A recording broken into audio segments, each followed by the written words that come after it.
came in after. The town board will not be voting on this issue this evening.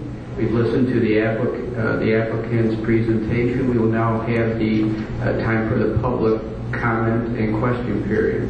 As mentioned earlier, Frank, if you would, please document any questions or comments, and after the residents have had an opportunity to finish their portion of the program, and we'll ask you to come back and answer any questions that the residents have, and then we will once again have questions from the town board. Thank you. Anyone in the audience this evening care to address the town board or the applicant, please come up here to this podium. Thank you. Good evening, my name is Rita Garrison. I live on Wildwood Drive. And as I listened to the presentation, one question kept coming to my mind, and I think it's something that I've alluded to before when the board has considered these things, perhaps in a one-on-one conversation. And I would ask Mr. Tetchkowski perhaps to address this in a period of time when that can occur. But I think that when the board considers rezoning, while it's great to see what the applicant would consider, that you need to think beyond what this applicant is suggesting for this space.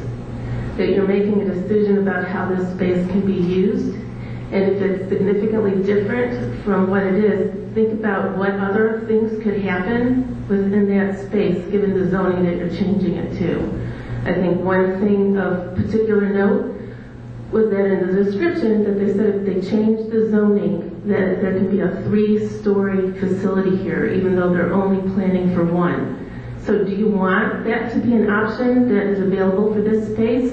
What other consequences that aren't in this plan could be put into this space because you changed the zoning? I've not heard those kinds of things addressed before in these hearings, and I would really like to hear that addressed now. Just because somebody proposes something at this point in time does not mean that that's necessarily what's going to happen in that space. And I think you need to think about the bigger picture. Thank you.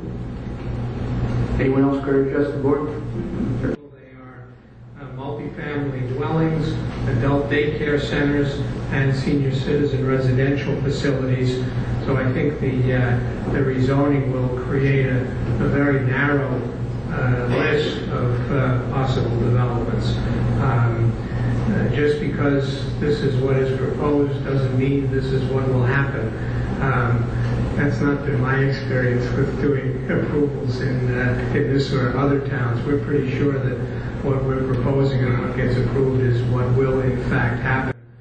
And I'd like to, if I can, give Ms. Garrett some assurance on that.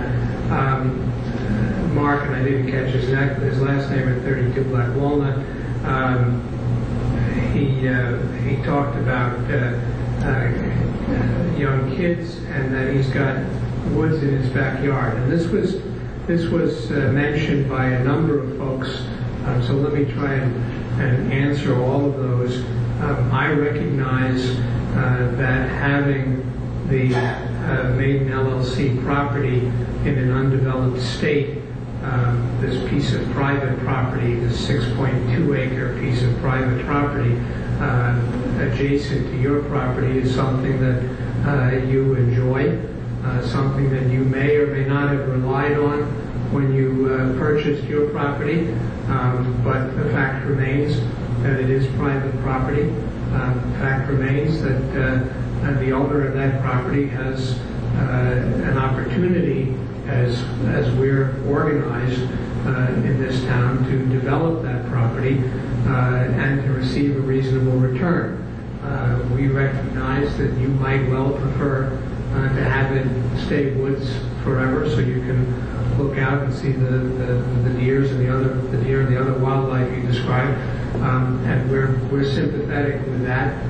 But by the same token, it is private property that we own, that we pay taxes on, and that we think we have a right to develop. So